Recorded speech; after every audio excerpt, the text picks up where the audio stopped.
Okay, so this last part of this question, it says a second particle, particle B, travels along the same straight line such that its velocity is given by this function v of t equals 14 minus 2t. So just be careful. Now we're dealing with a velocity function. When t equals k, the distance traveled by particle B is equal to d. This is d brought in from the last question. And then it says find the value of k.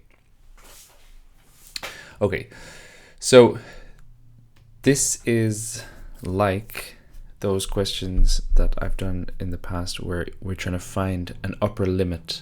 So we're trying to find the distance, but we don't know, we know the distance, but we don't know the time. So we're going to try to find an upper limit in an integral. However, this question is a little bit confusing for a number of reasons. Now, the first thing I want to do is I want to sketch this.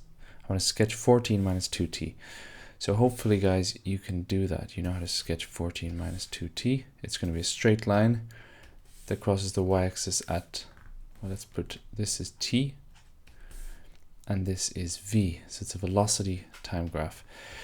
And he comes down here like this. So he cuts the v-axis at 14, and he's going to cut the t-axis at 7. That's because he cuts the t-axis at 7 because 14 minus 2t, where does that equal 0? Where does this cross the t-axis? Well, 2t equals 14 and t equals 7. Okay, so this is the line v equals 14 minus 2t. Okay, now, so k is some distance over here. Now you could, well, my first thought would be to integrate this. However, we have a problem because after 7 seconds, he starts going backwards. So this is he's going forwards, and this is he's going backwards. This is where he changes direction. So what I want to do first is find how far has he actually traveled in the first 7 seconds. And the way we'll do that is by finding the area of that green triangle. And we can find that area. You could integrate it, but it's actually easier to just get the area of the triangle. So let's go distance. I'll write here distance in first 7 seconds. So the distance in the first 7 seconds is actually just the area of a triangle, 7 times 14 divided by 2. 7 times equals 7 times 14 divided by 2, which is just going to be 7 times 7, which is 49. So in the first 7 seconds, he's traveled 49 meters. So the question is now, how much further does he travel until he reaches a total distance of 52 meters? So really, I only want to find out, let's get another line here. So this is going to be k here. This is k there. This is going to be k. But this area now, this area here is going to be, this is why this question is confusing. This area here is going to be 3. Let me write that.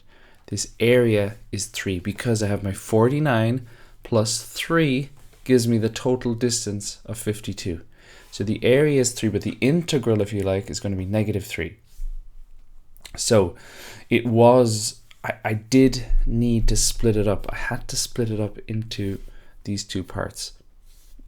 So what I'm now going to say is the integral from 7 to something, and that something is k, to k seconds, the integral of this 14 minus 2t dt, this equals 3. No, sorry, this equals -3, because the integral from here to here is going to be negative this area. Okay, so pause the video until you fully understand what I've just said there, because that, I know, is confusing. Once you get this, so that's kind of the key to the whole equation. Once you get this, the rest is just integration and subbing things in, and not necessarily easy, but we can do it. So let's integrate this. The integral is 14t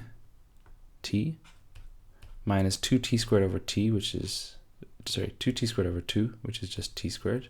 So it's 14t minus t squared from k to 7, and this equals -3.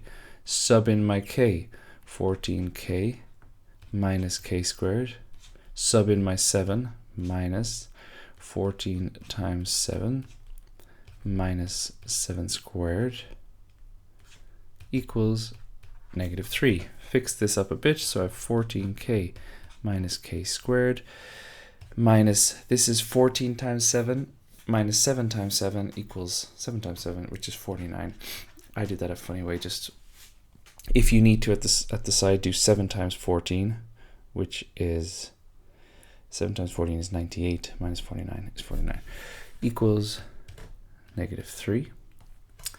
And now k squared minus 14k, I'm just adding that to this side, adding this to this side, and adding this to this side, plus 46 equals 0. And now I have a quadratic in k, and I just need to solve that.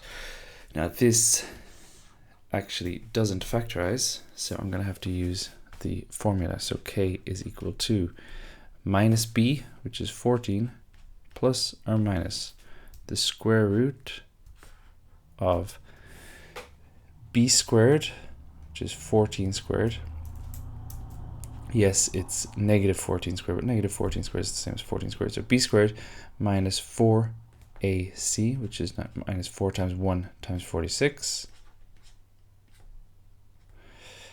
all over 2a, which is just 2.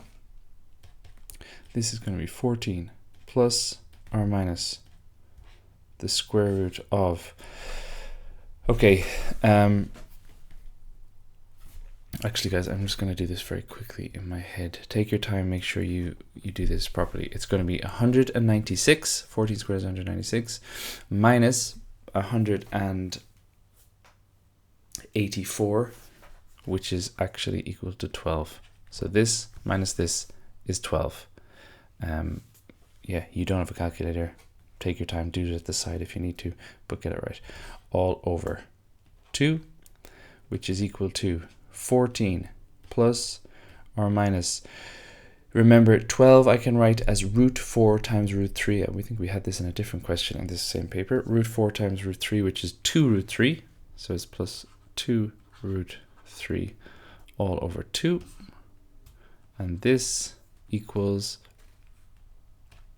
7 plus or minus 2 root 3. No, sorry, plus or minus root 3. Therefore, k is equal to 7 plus root 3. You have to make sure you write this down, guys, as your final answer to get the final mark, because look, k is bigger than 7. That's important. It's bigger than 7, so it's 7 plus root 3. It's not the 7 minus root 3. Okay, hopefully that makes sense, guys. That's the paper done. Honestly, I'm saying this totally objectively, not just this is easy for me. I'm talking about in general compared to all the other papers. I thought that was actually quite a nice paper. There was nothing really difficult in it.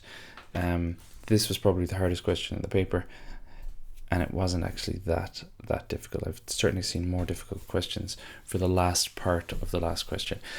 Anyway, we'll check out paper 2. Maybe that will be a little more difficult. So I'll see you then.